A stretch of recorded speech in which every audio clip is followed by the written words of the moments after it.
Les robots cuisinent, mais les robots nous sauvent la vie aussi.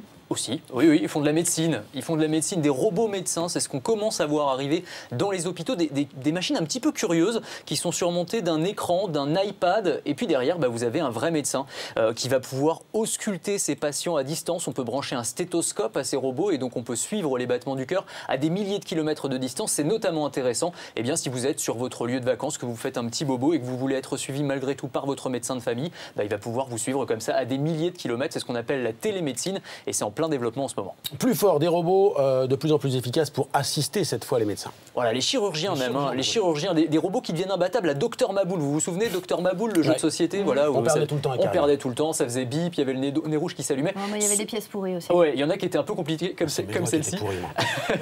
Mais ce robot-là est très sérieux, il s'appelle Da Vinci et il est utilisé dans des CHU à Bordeaux notamment, dans des opérations de cardiologie, notamment de chirurgie digestive, des opérations où il faut extrêmement de précision. Il y a toujours un chirurgien qui est derrière le robot, qui est à la manette, si on peut dire, mais ça va être plus précis que la main humaine et donc à l'avenir on pourrait se faire opérer comme ça par des robots. Bon, pas mal aussi des robots cobayes pour les étudiants dentistes. Oui, pour les étudians dentistes, parce que personne n'a franchement envie d'aller se faire charcutier par des étudiants dentistes. Enfin, moi, j'hésite. C'est mal maintenant. Ouais, il paraît. Mais enfin, quand même. Hein, moi, je l'attends pas. Il est volontaire.